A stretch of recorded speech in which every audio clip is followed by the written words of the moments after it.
అందరికీ నమస్కారం అండి. Welcome to infinity astrological sciences YouTube channel.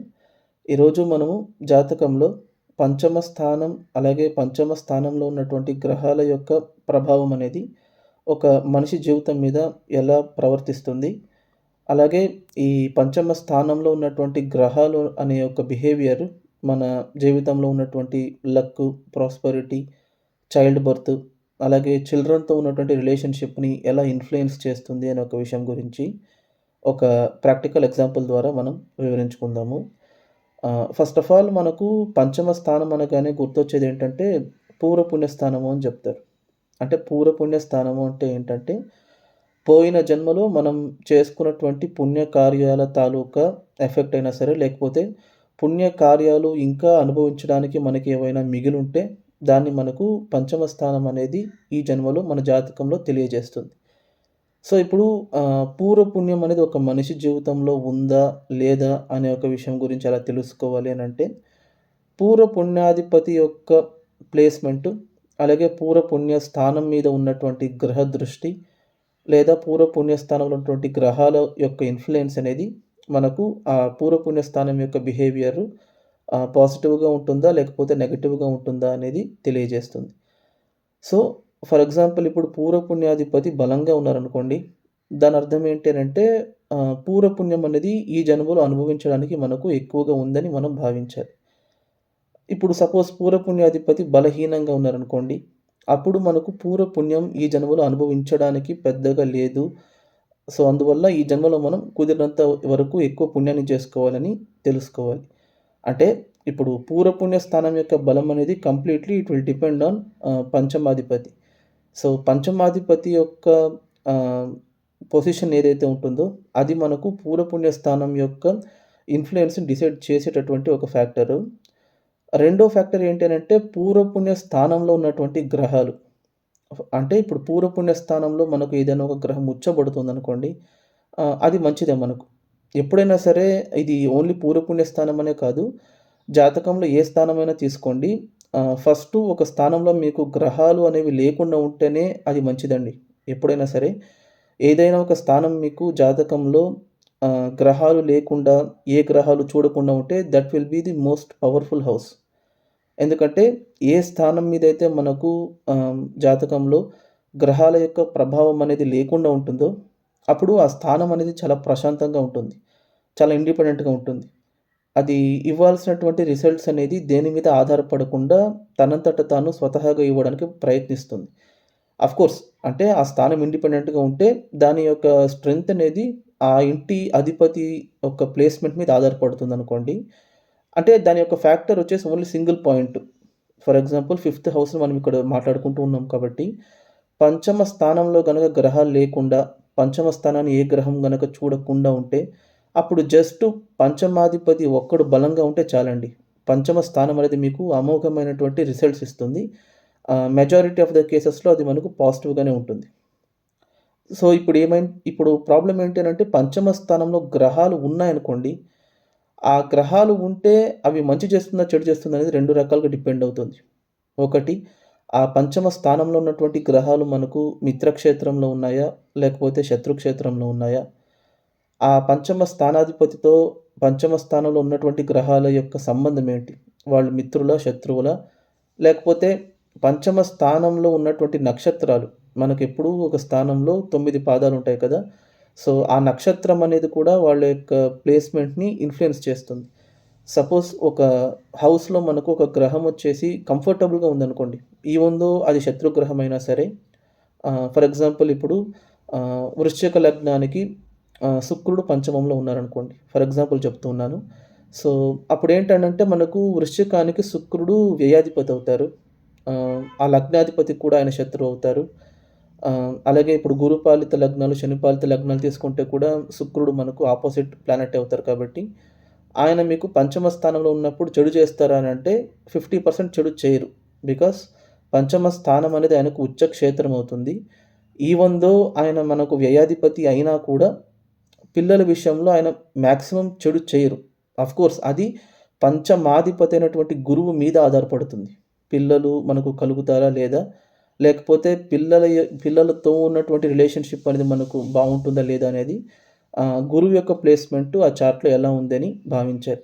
Suppose ఇప్పుడు గురువు బలంగా ఉండి పంచమ స్థానంలో శత్రుగ్రహమైనటువంటి శుక్రుడు ఉన్నా కూడా ఇబ్బంది లేదు. ఎందుకు అనంటే శుక్రుడు మీకక్కడ ఉచ్చబడుతూ ఉన్నారు కాబట్టి ఆయన కంఫర్టబుల్‌గా ఉన్నారక్కడ. ఆయన మాక్సిమం అక్కడ మీకు డ్యామేజ్ అయిపోవడం గానీ, చెడు చేయడం గానీ జరగదు. ప్రాబ్లమ్ ఎక్కడ వస్తుంది అనుకోండి ఇప్పుడు శుక్రుడు పంచమ స్థానంలో ఉచ్చంలో ఉంటే అప్పుడు గురువు బలంగా ఉండాలి. ఇదే శుక్రుడు మీకు పంచమ స్థానంలో ఉచ్చంగా ఉండి, గురువు బలహీనంగా ఉన్నారనుకోండి.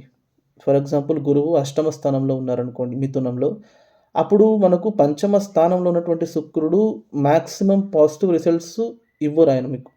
ఆఫ్‌కోర్స్ ఆయన బలంగా ఉంటారు గానీ, రిజల్ట్స్ ఇచ్చేటప్పుడు ఏంటంటే పాజిటివ్ ఇన్‌ఫ్లుయెన్స్ కంటే కొంచెం నెగెటివ్ ఇన్‌ఫ్లుయెన్స్ ఇచ్చే ఛాన్స్ ఉంటుంది. Especially in terms of children.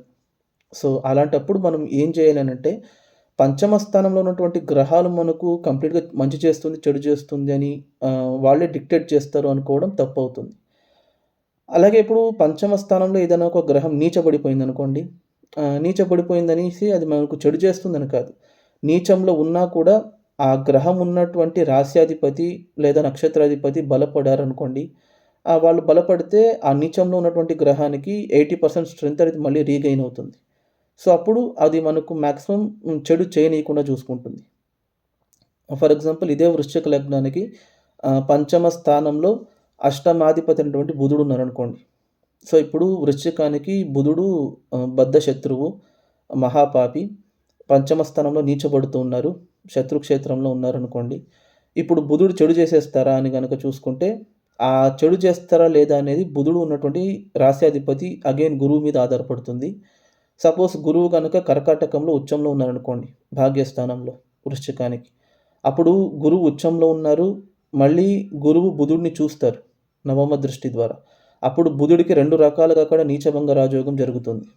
So, అప్పుడేం జరుగుతుంది?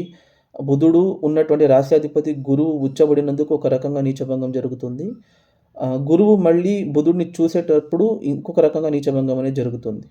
సపోజ్ గురువు అక్కడ పూర్వభాద్ర నక్షత్రం 4వ పాదంలో ఉన్నారనుకోండి. ఫర్ ఎగ్జాంపుల్ చెప్తూ ఉన్నాను. సో, అప్పుడు గురువు రాశిలో, గురువు నక్షత్రంలో ఉన్నారు కాబట్టి కంప్లీట్ నీచభంగ రాజయోగానికి గురవుతారప్పుడు బుధుడు. అప్పుడు మనకు అష్టమాధిపతి పంచమంలో ఉండి చెడు జేయరాయన. ఆయన ఇంకా మంచి చేస్తారు. అంటే పిల్లల వల్ల అనుకోకుండా జరిగే సంఘటనల వల్ల ఏమైనా మంచి కలగడం. అంటే అనుకోకుండా అన్‌ఎక్స్‌పెక్టెడ్ వేలో మనకు ప్రాస్పెరిటీని, ప్రోగ్రెస్‌ని అందించే విధంగా చూసుకుంటారాయన. సో, ఎప్పుడైనా సరే మనకు పంచమ స్థానంలో ఉన్నటువంటి గ్రహాల యొక్క బిహేవియర్ అనేది కూడా పంచమాధిపతి మీద ఆధారపడుతుంది. అలాగే మాక్సిమం ఏంటి అనంటే పంచమ స్థానంలో గ్రహాలు బలంగా ఉంటే మంచిది. అంటే స్వక్షేత్రంలోనో, మిత్రక్షేత్రంలోనో లేకపోతే ఆ లగ్నాలకి శుభులైనటువంటి వాళ్ళు పంచమ స్థానంలో ఉంటే కుదిరినంత వరకు వాళ్ళు ఆ స్థానాన్ని డ్యామేజ్ చేయనీయకుండా, ఆ స్థానం యొక్క కారకత్వాలను ప్రిజర్వ్ చేసే విధంగానే మనకు కాపాడుకుంటారు. సో, ఇది జనరల్ డిక్టము. ఇప్పుడు ఆహ్, మనకు ఫిఫ్త్ హౌస్‌లో గ్రహాలు లేనప్పుడు, ఫిఫ్త్ హౌస్ బలంగా ఉండేటప్పుడు ప్రాబ్లమ్ లేదండి. ఫిఫ్త్ హౌస్‌లో గ్రహాలు ఉండేటప్పుడే మనకు మెజారిటీ ఆఫ్ ద కేసెస్‌లో భయాందోళనకు గురవుతాం. అదెప్పుడు అనంటే పంచమ స్థానంలో మనకు పాపగ్రహాలు ఉండేటప్పుడే మాక్సిమం మనం భయపడుతూ ఉంటాం. ఎస్పెషల్లీ పూర్వపుణ్యం ఉందా లేదా అనేది కూడా మనం పెద్దగా కన్సిడర్ చేయం గానీ, పంచమ స్థానంలో గనక మనకు పాపగ్రహాలు ఉంటే, అప్పుడు సంతానం విషయంలో మనకు చెడు జరుగుతుంది. లేకపోతే సంతానం పుట్టరు మనకు, వంశాభివృద్ధి జరగదు. ఇలా చెప్తూ ఉంటారు కదా! ఫర్ ఎగ్జాంపుల్ పంచమంలో శనీశ్వరుడు ఉన్నారనుకోండి, పిల్లలు పుట్టడం చాలా కష్టమవుతుంది. పిల్లలు పుట్టేటప్పుడు ఇబ్బంది తీసుకొస్తారు. లేకపోతే పిల్లలతో సంబంధం అనేది బావుండదు. ఇలా చెప్తారు. ఇలాగే పంచమంలో మనకు రాహు ఉంటే ఎస్పెషల్లీ ఆడవాళ్ళ జాతకంలో పంచమంలో గనక రాహు ఉంటే అప్పుడు అబార్షన్స్, మిస్‌క్యారేజెస్ లేకపోతే సంతాన ప్రాప్తి కలగకుండా ఉండడము ఇలాంటివి వచ్చే ఛాన్స్ ఉంటుంది. కొన్ని కొన్ని సార్లు మగవాళ్ళ జాతకంలో శుక్రుడు, కేతువు కలిసి పంచమంలో గానీ, లేకపోతే లాభస్థానంలో గానీ ఉండేటప్పుడు కూడా వాళ్ళకేంటంటే ఫెర్టిలిటీ ఇష్యూస్ తీసుకొస్తారు. Fertility in the sense semen ప్రొడక్షన్‌లో మనకు ఏదైనా ఒక ప్రాబ్లమ్ తీసుకురావడము, వీర్యాభివృద్ధి కరెక్ట్‌గా లేకుండా ఉండడము, స్పెర్మ్ కౌంట్ పడిపోవడము, ఇలాంటివి జరిగే ఛాన్స్ ఉంటుంది. ఆడవాళ్ళ జాతకంలో సపోజ్ బుధుడు, కుజుడు కనుక కలిసి పంచమంలో గాని, లాభంలో గాని ఉండేటప్పుడు ఎగ్స్ ప్రొడక్షన్‌లో ఇష్యూస్ రావడము, మెన్సెస్ సైకిల్ కరెక్ట్‌గా లేకుండా ఉండడము, ఇంప్రాపర్ పీరియడ్స్, విపరీతమైన పీసీఓడీ ప్రాబ్లమ్స్, ఓవేరియన్ ఇష్యూస్ ఇలాంటివి ఏదో ఒకటి తీసుకొస్తూ ఉంటారు. ఫెర్టిలిటీ పడిపోవడము ఇలాంటివన్నీ. సో, ఇవి మనకు పాపత్వానికి దారితీస్తుంది కదా! ఫర్ ఎగ్జాంపుల్ కుజుడు, శని, రాహువు, కేతువు ఇలాంటి వాళ్ళు ఉండేటప్పుడు ఏంటంటే పంచమ స్థానంలో మనకు సంతాన ప్రాప్తి లేకపోతే సంతాన సుఖం కలగజేయరని చెప్తారు. కానీ ఇష్యూ ఏంటి అనంటే పంచమంలో పాపగ్రహాలు ఉన్నంత మాత్రాన చెడు చేసేస్తారని కాదండి. పాపగ్రహాలు మీకక్కడ బెనిఫిట్‌గా రియాక్ట్ అవ్వడానికి కావాల్సిన మేజర్ ఫ్యాక్టరు వాళ్ళ యొక్క స్ట్రెంగ్త్, వాళ్ళ యొక్క పొజిషన్ అనేది లగ్నానికి బెనిఫిట్‌గా ఉండాలి. ఫర్ ఎగ్జాంపుల్ ఇప్పుడు మనం వచ్చేసి తులా లగ్నం తీసుకుందాం. తులా లగ్నానికి పంచమంలో శనీశ్వరుడు ఉన్నారనుకోండి కుంభరాశిలో. సో, అప్పుడు వాళ్ళకు సంతాన ప్రాప్తి కలగదా అంటే అమోఘమైనటువంటి సంతాన ప్రాప్తి కలుగుతుంది. సంతాన సుఖం చాలా ఎక్సలెంట్‌గా ఉంటుంది వాళ్ళకు. ఎందుకు అనంటే తులా లగ్నానికి శనీశ్వరుడు యోగకారకుడవుతారు. చతుర్థ పంచమాధిపతి అవుతారు. పంచమ స్థానమైనటువంటి కుంభరాశిలో మూల త్రికోణంలో ఉండేటప్పుడు ఆయన మనకు చెడు చేయరు. అలాగే ఇప్పుడు ఫర్ ఎగ్జాంపుల్ కుజుడు మనకు పంచమ స్థానాధిపతిగా ఉన్నారనుకోండి ధనుర్లగ్నానికి. సో, అప్పుడు ఆయనేమన్నా చెడు చేస్తారంటే చెడు చేయరు. ఈవెన్ ఇప్పుడు ఆయన మనకు వ్యయాధిపతి అయినా కూడా మేషరాశిలో లేకపోతే వ్యయస్థానంలో ఉన్నటువంటి వృశ్చికంలో ఉంటే కూడా ఆయన ఉన్నటువంటి నక్షత్రాధిపతి. సపోజ్ ఆయన అనురాధ నక్షత్రంలో ఉన్నారనుకోండి. కుజుడు శనీశ్వరుడి నక్షత్రంలో వ్యయస్థానంలో ఉన్నారు. అప్పుడు మనకు సంతాన ప్రాప్తి ఉండదా అని గనక చూసుకుంటే అలా కాదండి. సంతాన స్థానాధిపతి స్వక్షేత్రంలో ఉన్నట్టుగానే భావించాలి మనం. భావించి ఆయన ఉన్నటువంటి నక్షత్రాధిపతి అయినటువంటి శనీశ్వరుడు ఒకడు బలంగా ఉంటే అప్పుడు సంతానం విషయంలో ఎటువంటి ప్రాబ్లమ్ రాదు. ఏమైనా పుట్టేటప్పుడు మనకు ఇష్యూస్ తీసుకొస్తారు గానీ, సంతానం విషయంలో ఆయన మనకు సంతానమే లేకుండా ఉండడము, వంశాభివృద్ధి జరగకపోవడము, ఇలాంటివేమి జరగనీయకుండా చూసుకుంటారు. సిమిలర్‌లీ ఇప్పుడు కర్కాటక లగ్నానికి పంచమంలో కుజుడున్నారనుకోండి. అప్పుడు కూడా చాలా మంచి ప్లేస్‌మెంట్ అది. ఎందుకంటే కర్కాటకానికి కుజుడు మళ్ళీ యోగకారకుడవుతారు. పంచమాధిపతి, దశమాధిపతి అవుతారు. సో, ఇలా మనం వేరియస్ కాంబినేషన్స్ చూసుకునేటప్పుడు పాపగ్రహాలు స్వక్షేత్రంలో గానీ, ఉచ్చక్షేత్రంలో గానీ ఉంటే మంచిదే అది మనకు. ఇబ్బంది కలగదు. ఇందాక నేను చెప్పినట్టు వృశ్చికానికి వ్యయాధిపతి పంచమంలో ఉంటే మంచిదే. ప్రాబ్లమ్ లేదు. ఏంటంటే వాళ్ళు ఉన్నటువంటి కండిషన్ అనేది బలంగా ఉండాలి. అది చూసుకోవాలి. కానీ అందరి జాతకాల్లోనూ అలా ఉంటుందా అంటే ఉండదు కదా! జాతకం అంటే పాజిటివ్ సైడ్స్ ఉంటుంది. నెగెటివ్ సైడ్స్ ఉంటుంది. సో, ఇలాంటప్పుడు మనం కన్‌ఫ్యూజ్ చేసుకునే మేజర్ పారామీటర్ ఏంటి అనంటే పంచమ స్థానం విషయానికొచ్చేటప్పుడు సంతాన ప్రాప్తి, సంతాన సుఖం అనేది రెండిటిని మనం మిక్స్ చేసుకుంటామండి. అంటే పంచమ స్థానం బావుంటే సంతాన స్థానం బావున్నట్టుగా మనం భావిస్తాం కదా! సో, సంతాన స్థానం అంటే ఏంటి? అంటే సంతానం కలగడం సంతాన స్థానమా? లేకపోతే సంతానం నుంచి రావాల్సిన సుఖం సంతాన స్థానమా? ఏది వహిస్తుంది అని గనక చూసుకుంటే, సంతాన స్థానంలో ఉన్నటువంటి గ్రహాలు మనకు సంతాన ప్రాప్తిని నిర్ణయిస్తుందండి. ఇదెప్పుడూ గుర్తుపెట్టుకోండి. సంతాన స్థానాధిపతి ఉన్నటువంటి ప్లేస్‌మెంట్ మనకు సంతాన సుఖాన్ని నిర్ణయిస్తుంది. అంటే ఇప్పుడు ఫర్ ఎగ్జాంపుల్ ఇందాక నేను చెప్పినట్టు సంతాన స్థానంలో మనకు వ్యయాధిపతి ఉన్నారనుకోండి. అప్పుడు సంతాన ప్రాప్తి మీద అది ఎఫెక్ట్ చూపిస్తుంది. కానీ సంతాన స్థానాధిపతి ఉన్నటువంటి ప్లేస్‌మెంట్ ఫర్ ఎగ్జాంపుల్ వృశ్చిక లగ్నానికి గురువు నవమంలో ఉన్నారనుకోండి, భాగ్యస్థానంలో ఉచ్చంలో ఉన్నారనుకోండి. అది సంతానంతో ఉన్నటువంటి రిలేషన్‌షిప్‌ని సూచిస్తుంది. సంతాన స్థానాధిపతి సంతాన స్థానంలోనే ఉంటే అప్పుడు ఏంటి అనంటే సంతాన ప్రాప్తి, సంతాన సుఖం 2 ఆయనే బాధ్యత వహిస్తారు కాబట్టి ఆయన 2 మంచిగా ఉండే రకంగానే చూసుకుంటారు. సో, ఇప్పుడు నేను చెప్పేది ఏంటనంటే పంచమ స్థానంలో మనకు పాపగ్రహాలు చెడు చేసే విధంగా ఉన్నాయనుకోండి. అంటే అవి మేల్ఫిక్‌గా ఉన్నాయి. ఉచ్చక్షేత్రంలోనూ లేదు, మిత్రక్షేత్రంలోనూ లేదు, నక్షత్రాధిపతి కూడా పెద్దగా బలంగా లేదు. అప్పుడు మనకేం చేస్తారు ఆయన అని గనక చూసుకుంటే, సంతానం కలిగేటప్పుడు ఇష్యూస్ తీసుకొస్తారు. అంటే సంతాన ప్రాప్తి మనకు కొంచెం లేట్ అయ్యేటట్టుగా చూసుకుంటారు. కానీ ఏంటి అనంటే, మళ్ళీ మీకు సంతానం పుట్టిన తర్వాత వాళ్ళతో రిలేషన్‌షిప్ అనేది బలంగా ఉందా లేదా అని గనక చూసుకునేటందుకు సంతాన స్థానాధిపతి అయినటువంటి పంచమాధిపతి మనకు ఎలా ఉన్నారు? బలంగా ఉన్నారా లేదా? సపోజ్ ఇందాక నేను చెప్పినట్టు సంతాన స్థానాధిపతి గనక స్వక్షేత్రంలో ఉన్నారనుకోండి. అంటే ఫర్ ఎగ్జాంపుల్ ఇప్పుడు ఇదే వృశ్చికానికి గురువు ద్వితీయంలో ఉన్నారనుకోండి. ద్వితీయంలో ఉండి మీకు బుధుడు నీచబడ్డా కూడా అష్టమాధిపతి మనకు పంచమంలో ఉంటే కూడా అంటే అష్టమాధిపతి అయినటువంటి బుధుడు కూడా మనకు పంచమ స్థానంలో ఉన్నారనుకోండి ఫర్ ఎగ్జాంపుల్. అప్పుడు మనకు పిల్లలు పుట్టేటప్పుడు ఏమైనా ఇబ్బంది తీసుకొస్తారు గానీ, సంతాన స్థానాధిపతి అయినటువంటి గురువు స్వక్షేత్రంలో ఉన్నారు కాబట్టి, పిల్లలతో ఉన్నటువంటి రిలేషన్‌షిప్ అనేది మంచిగా ఉండే రకంగా చూసుకుంటారు. సో, ఇది మనకు ఒక ప్రాక్టికల్ ఎగ్జాంపుల్ ద్వారా ఎలా చూడాలో మనం ఇప్పుడు తెలుసుకుందాము. సో, మీరు గనక స్క్రీన్‌ని గమనించినట్టయితే మీకొక జాతకం కనబడుతుంది చూడండి. మీరు గనక ఈ జాతకాన్ని గమనించినట్టయితే ఇది ఒక ఆడవారి జాతకమండి. సో, ఈవిడ జన్మించిందొచ్చేసి వృశ్చిక లగ్నంలో జన్మించారు. ద్వితీయ స్థానంలో బుధుడు, చంద్రుడు, సూర్యుడు ఉన్నారు. తృతీయంలో శుక్రుడు, పంచమంలో శనీశ్వరుడు, రాహువు ఉన్నారు. ఇక్కడ నేను శనీశ్వరుడికి బ్రాకెట్స్ వేశాను. ఎందుకంటే ఆయన వక్రించి ఉన్నారు కాబట్టి శనీశ్వరుడికి బ్రాకెట్స్ వేశాను. 11వ ఇంట్లో లాభస్థానంలో గురువు అలాగే కేతువు ఉన్నారు. వ్యయస్థానంలో కుజుడు ఉన్నారండి. సో, ఇప్పుడు ఈ యొక్క జాతకాన్ని గమనించేటప్పుడు వేరే ప్లేస్‌మెంట్స్ వదిలేయండి. జస్ట్ సంతాన స్థానమైనటువంటి పంచమ స్థానాన్ని మీరు గనక గమనించినట్టయితే, అక్కడ శనీశ్వరుడు ఉన్నారు, రాహు ఉన్నారు. పంచమాధిపతి అయినటువంటి గురువేంటంటే లాభస్థానంలో ఉన్నారు. Considering its placement it is quite good placement. పంచమాధిపతి లాభస్థానంలో ఉంటే మంచిదే. దాని ఇండికేషన్ ఏంటనంటే పిల్లల ద్వారా వాళ్లకు లబ్ధి జరుగుతుంది. అది ఫినాన్షియల్‌గా అయినా సరే, పర్సనల్‌గా అయినా సరే, లేకపోతే మానిటరీ టర్మ్స్‌లో అయినా సరే, ఏదైనా సరే వాళ్ళకు పిల్లల నుంచి లాభం కలగాలి. హౌస్ ఆఫ్ గెయిన్స్ అది మంచి ప్లేస్‌మెంట్. కానీ ఎలా ఉన్నారు ఆయన గనక మీరు చూసుకుంటే, ఆయన శత్రు క్షేత్రంలో ఉన్నారు. కేతువుతో పాటు కలిసి ఉన్నారు. సో, ఇప్పుడు అట్ ఫస్ట్ గ్లాన్స్ మనకు గుర్తొచ్చేదేంటి? ఈవిడకు సంతానం కలగకూడదు ఫస్ట్ ఆఫ్ ఆల్. ఎందుకనంటే, సంతాన స్థానంలో ఉన్నటువంటి గ్రహాలను చూడండి మీరు. శనీశ్వరుడు ఉన్నారు సంతాన స్థానంలో. ఎస్పెషల్లీ వృశ్చిక లగ్నానికి శనీశ్వరుడు చాలా మహాపాపి అవుతారు. సో, ఆయన సంతాన స్థానంలో ఉన్నారు.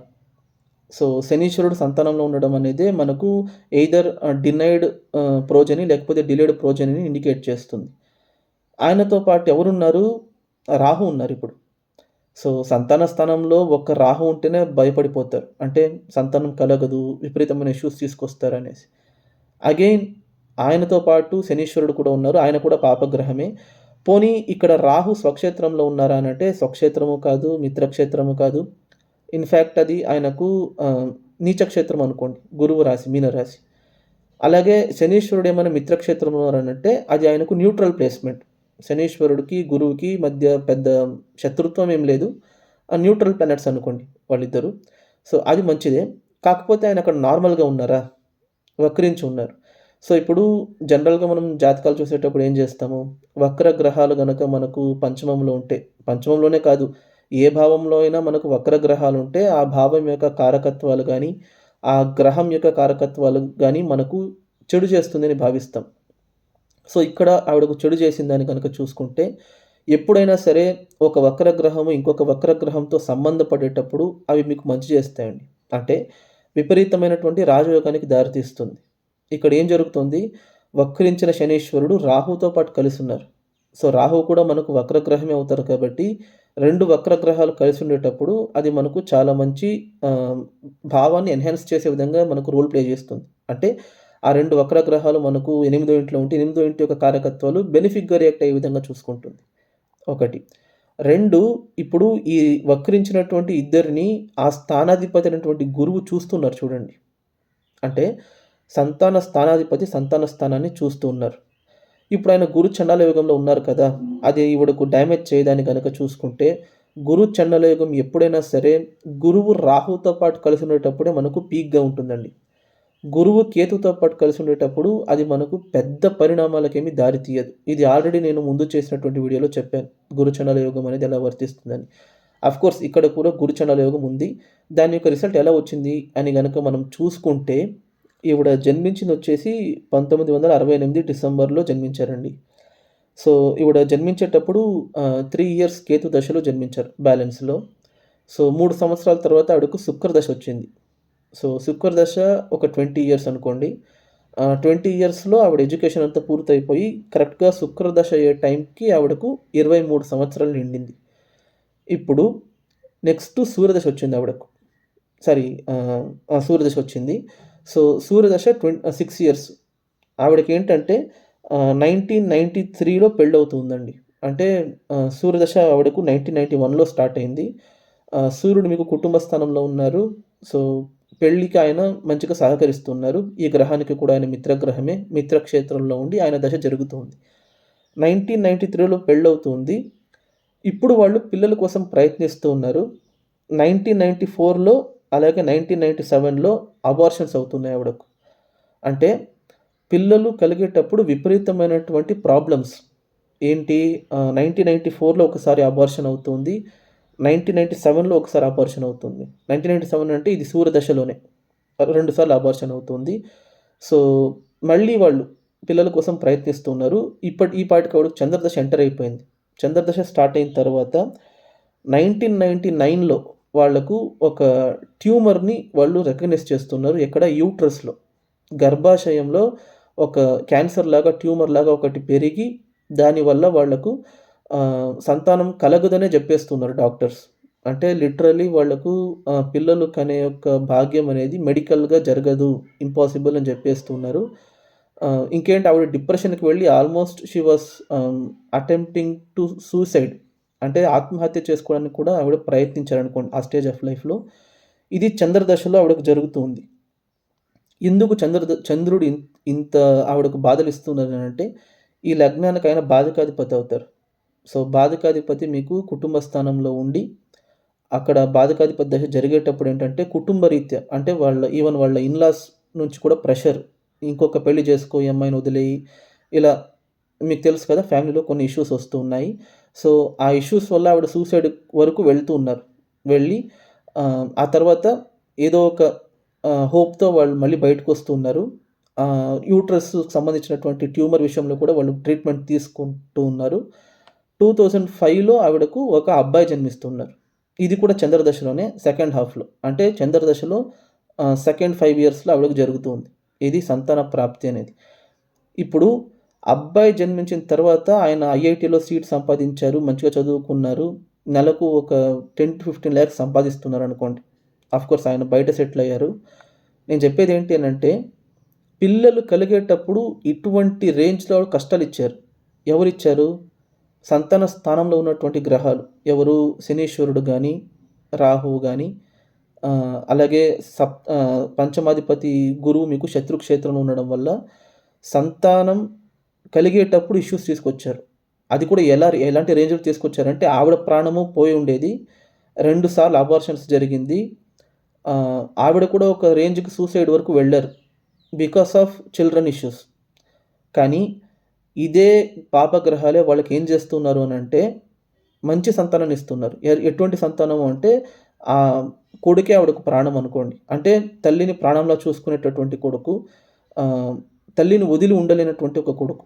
అంటే ఫారిన్‌లో ఆయనకు ప్లేస్‌మెంట్ వచ్చినా కూడా ఫారిన్‌ని రిజెక్ట్ చేసుకొని, ఆ ప్లేస్‌మెంట్ రిజెక్ట్ చేసుకొని, తల్లిని కంటికి రెప్పలా చూసుకునేటటువంటి ఒక కొడుకు ఆవిడకు పుట్టారు.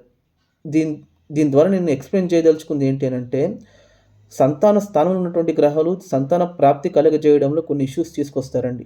ఇదైతే కన్ఫర్ము. కానీ ఏంటి అనంటే, సంతాన స్థానాధిపతి మీకు బలంగా ఉండాలి. ఇక్కడ ఆయన శత్రుక్షేత్రంలో ఉన్నారు కదా! సో, సంతాన స్థానాధిపతి శత్రుక్షేత్రంలో ఉండేటప్పుడు చిల్డ్రన్‌కి, పేరెంట్స్‌కి మధ్య ఉన్నటువంటి ఎమోషనల్ రిలేషన్‌షిప్ డ్యామేజ్ అవ్వదా అని గనుక మీరు అడిగితే, ఇక్కడ 2 ఫ్యాక్టర్స్ అక్కడ మిటిగేట్ చేస్తున్నాయి. ఈ ఎమోషనల్ ఇన్‌స్టెబిలిటీని. ఒకటి ఏంటి అనంటే, పంచమాధిపతి పంచమ స్థానాన్ని చూస్తూ ఉండడం. సో, ఆయన దృష్టి ఆయన స్థానం మీద పడేటప్పుడు, ఆ స్థానం అనేది మీకు బెనిఫిక్‌గా రియాక్ట్ అవ్వాలి. నంబర్ 1. నంబర్ 2 జాగ్రత్తగా మీరు గమనించండి ఇక్కడ. సంతాన స్థానాధిపతి, లాభాధిపతి ఇద్దరు పరివర్తనలో ఉన్నారు. గురువు బుధుడింట్లో ఉన్నారు. బుధుడు గురువింట్లో ఉన్నారు చూడండి. అప్పుడేం జరుగుతుంది మీకు? సంతాన స్థానాధిపతి ద్వితీయ స్థానానికి వెళ్ళినట్టు భావించాలి. ఆయన సొంత ఇంటికి వెళ్ళినట్టు భావించాలి. అప్పుడు ఆయనకు గురువుకు స్వక్షేత్ర బలం అనేది కూడా వస్తుంది. అంటే గురువుకి అక్కడ స్వక్షేత్ర బలము వస్తుంది. గురువు ఆయన స్థానాన్ని ఆయన చూసుకుంటూ ఉన్నారు. పంచమ స్థానంలో 2 వక్రగ్రహాలు కలిసినందుకు వాళ్ళకు విపరీత రాజయోగం జరుగుతుంది. సో, అంటే లాభాధిపతి, పంచమాధిపతి పరివర్తన అయ్యేటప్పుడు ఏంటంటే, అబ్బాయి వల్ల ఫినాన్షియల్‌గా అయినా సరే, లైఫ్‌లో అయినా సరే చాలా మంచి ప్రాస్పెరిటీ రావాలి ఆవిడకు. ఆవిడ లైఫ్‌ని గనక మనం గమనిస్తే బిఫోర్ చిల్డ్రన్, ఆఫ్టర్ చిల్డ్రన్ అలా ఉంటుంది. ఏ ఒక్క విషయంలో కూడా వాళ్ళ అబ్బాయికి ఎటువంటి ప్రాబ్లమ్ రాలేదు. పుట్టిన తర్వాత చెప్తూ ఉన్నాను. హెల్త్ రీత్యా అయినా సరే, ఆయన ఎడ్యుకేషన్ అయినా సరే, ఆయన జాబ్ అయినా సరే, ఆయన ఎదుగుదలైనా సరే. ఓకేనా? అంటే నే ఇక్కడ మనం తెలుసుకోవాల్సింది ఏంటి అనంటే, ఎప్పుడైనా సరే మనకు ఇటువంటి ప్లేస్‌మెంట్స్ ఉండి సంతాన ప్రాప్తి డ్యామేజ్ అయ్యే విధంగా ఉందనుకోండి. అంటే సంతాన ప్రాప్తి కలగడంలో ఇష్యూస్ వస్తున్నాయనుకోండి మీకు. మీరు డిసప్పాయింట్ అవ్వాల్సిన అవసరం లేదండి. అది ఎందుకు జరుగుతుందంటే you deserve something which is even more better అనుకోండి. అంటే ఎస్పెషల్లీ ఆడవాళ్ళకి చెప్తూ ఉన్నాను. మీ జాతకాల్లో పంచమంలో పాపగ్రహాలు ఉండి, పిల్లల కోసం ప్రయత్నించి మీకు పిల్లలు కలిగేటప్పుడు ఇష్యూస్ వస్తున్నాయి విపరీతంగా. చాలా డిలే అవుతుంది చైల్డ్ బర్త్ అని గనక మీకు అనిపిస్తే, మీకు పుట్టబోయే పిల్లల ద్వారా మీకు చాలా మంచి సుఖం వస్తుంది అని భావించాలి మీరు. ఓకేనా?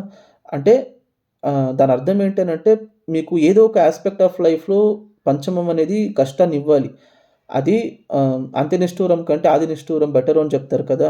ఆ రకంగా పిల్లలు పుట్టేటప్పుడు మీకు ప్రాబ్లమ్ వచ్చిందనుకోండి, పిల్లలు పెంచేటప్పుడు లేదా వాళ్ళు పెరిగేటప్పుడు మీకు చాలా మంచి సుఖాన్నిస్తారు. అలాగే పిల్లలకి, తల్లిదండ్రులకి ఉన్నటువంటి ఎమోషనల్ అటాచ్‌మెంట్ ఎలా ఉంటుందంటే, వాళ్ళు ఒకరినొదిలి ఇంకొకరు ఉండలేరు. అటువంటి ఎమోషనల్ అటాచ్‌మెంట్‌నిస్తారు. ఇదే మీకు సంతాన స్థానాధిపతి చెడిపోయుండి, సంతాన స్థానంలో పాపగ్రహాలు ఉండి, ఎటువంటి ప్రాబ్లము లేకుండా ఇమ్మీడియేట్‌గా చైల్డ్ బర్త్ అవుతుందనుకోండి, అప్పుడు మీకు గమనించాల్సిందేంటంటే, ఆహ్, పిల్లలు పెరిగేటప్పుడు వాళ్ళ నుంచి మీకు పెద్ద హ్యాపీనెస్ ఏముండదు. అంటే ఒకటి పిల్లలకి మీకు ఏదో ఒక విధంగా కాంట్రడిక్టరీ రిలేషన్‌షిప్ అనేది ఉంటుంది. వాళ్ళ wave length, parents wave length match అవ్వకపోవడము. లేకపోతే అసలు పిల్లలకి, పేరెంట్స్‌కి పెద్దగా ఎమోషనల్ కనెక్టివిటీనే లేకుండా ఉండడం.